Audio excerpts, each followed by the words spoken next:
All right, so tonight we're going to talk about displaying crucifixes. And there's really nobody out there that talks about antique crucifixes and the solutions for displaying them. This antique 1850s crucifix rosary is in my display case, and I needed it to stand up because this is plastic. And so you can't nail it into the wall because there's no wall, there's plastic. And I'm going to show you a way you can display your antique crucifixes to have them standing up without them being nailed or propped up in different ways. All right, so some of the crucifixes that you're seeing in here are museum quality. And when I say museum quality, they're historical.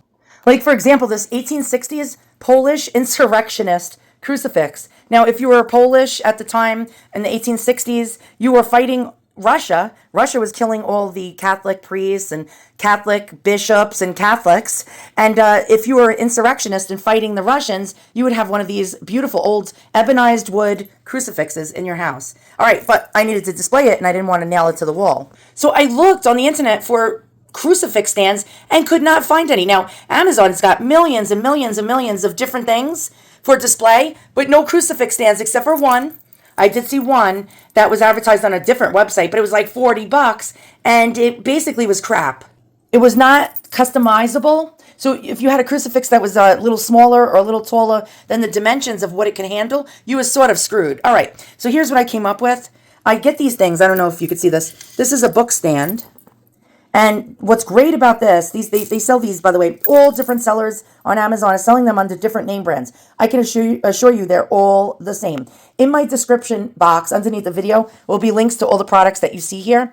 And so I could not find anything. And everybody was complaining that that particular crucifix stand, it had pieces of metal on a wooden base. And you wrap the metal around the crucifix. It's like little arms that you bend. And they would just break off because they were so brittle. I mean, they even make stands for crystals. And, I mean, it's really ludicrous. You can't even get anything for a crucifix, but you can get things to hold a crystal. This is a beautiful Italian micro-mosaic crucifix, and it's dated 1929. It's actually a Jubilee crucifix. Look at the beautiful tiles that make up these pictures. And so here we go. So I was like, oh, my God, I want to display it, but I don't want to have it laying down on the counter. It's just like I want to be able to put it in my china cabinet, or at least if it's on my counter, it's standing upright. So the only solution that I saw was these book stands, or, wait, I'm trying to like give you guys a focus. There we go. Or these little things.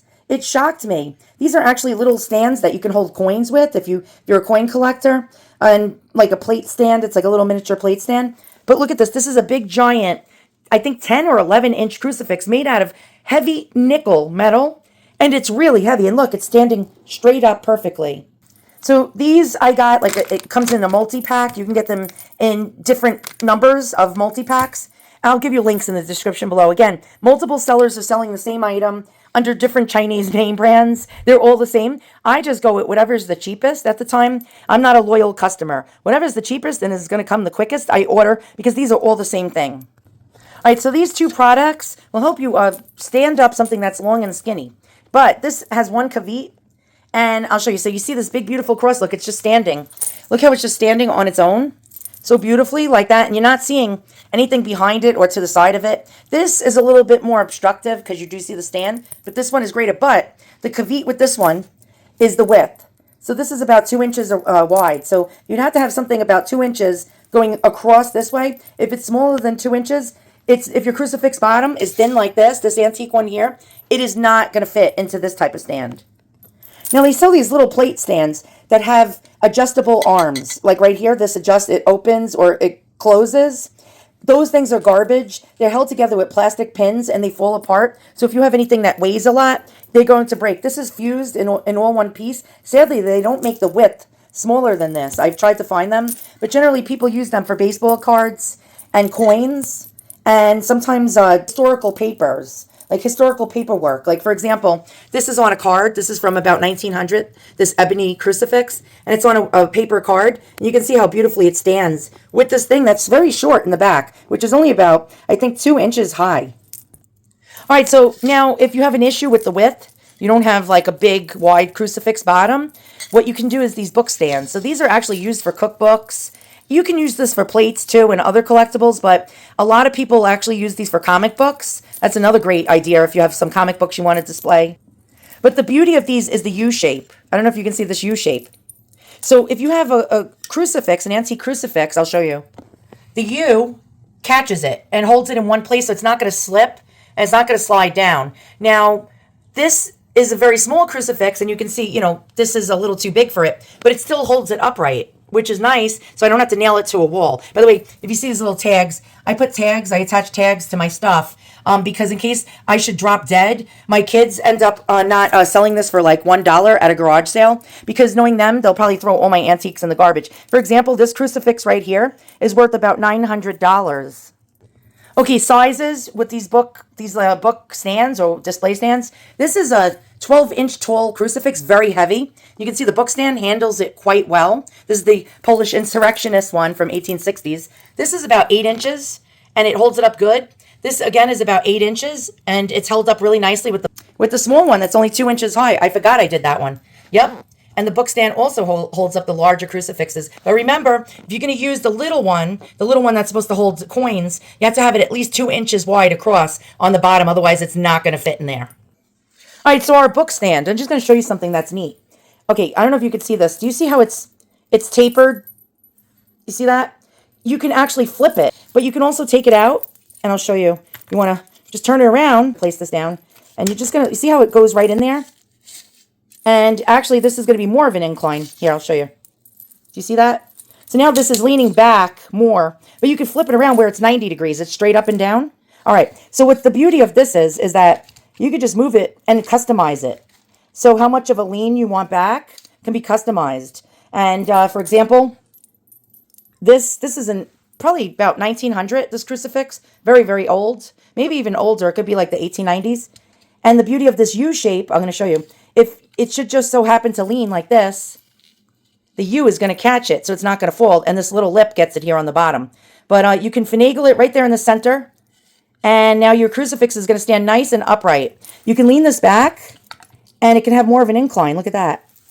Do you see that? So depending on your display needs, this is customizable. So what I can't believe in today's day and age, if you don't want to nail a crucifix to the wall, that they don't sell stands for them is outrageous. Especially if you want, even it doesn't have to be antique. You want to place your crucifix as an altar on your counter. Now you can do that with these stands. So for example, here's an altar crucifix. It has a built-in stand, but this doesn't. So, you know what I mean? Like if you want to just place it like an altar crucifix, now you can. Okay, dimensions really fast, because I know a lot of you are probably concerned. Oh, I don't know if mine's going to fit on here. I need exact dimensions. All right, so for the book stand, which is the bigger of the two. Okay, so this area is your incline area, but it starts from here because you're going to place the bottom part on the lip. So we're going to measure the whole thing.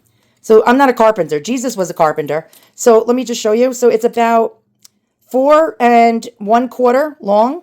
I could be wrong. It could be off a little. Now the width is going to be about 2 3/8 inches. And this little lip here is a little shorter. I don't know if you can see that on both ends from the edges. And so that measures approximately 1 7/8 of an inch. And the whole thing is about 2, I'm going to say about 2 1/4 inches across. And the height. Now you might be really worried, oh, this might not be tall enough for my item. Okay, again, I'm not a carpenter or a mathematician, but it's about 4, I'd say, give or take, about 4 inches, 4 1/8 high. We're just going to do this from the bottom. I don't know if you can see, but... And that's how tall it is. Again, I'm not a carpenter. What is it, like 4 1/8? I don't know. But from here, I don't know if you can see. Probably about 4 1/8, I guess. I don't know. You just have to look at my tape measure because I always sucked at math. Here's this little coin holder. Well, they call it a coin holder. And it measures about just under 2 inches, I'd say. Let's take a look at that. Take a look at my tape measure because, again, I'm not a carpenter. 1 3/8, probably just under 1 1/2. And then it's about 2 inches high. And it's about 2 let's just go take a look at this. 2 1/4. Maybe, no, actually, yeah, about 2 1/4 deep. So if you need to put in a shadow box or something, or like little display box, about 2 1/4 deep. So as always, I do not get paid for these reviews. This is my unbiased opinion. And so yeah, like I'm telling you right now, the companies did not send me this stuff for free. If you want to purchase any of this stuff, just go in my description box beneath the video, and there should be links. I'll put like different brands, and I'll put like different pack amounts, like 5-pack, 10-pack, 20-pack, you know the rest. And let me know in the comments below if this video helped you with your display needs. You don't need to just put crucifixes. You can put tall, skinny things on these. And again, just make sure that the width is wide enough. You know, if it's too skinny, it's not going to fit on the smaller ones. But the book stand ones pretty much are universal. But you might notice with a smaller crucifix, for example, this one back here, you might notice the stand more than if you have it on one of these or one of these because it's bigger. You know, the item is bigger. There we go. All right, thanks for watching. I'll see you guys all in the next antique or display solution. I always try to find display solutions for my antiques. It's not always easy, but I always try to brainstorm something.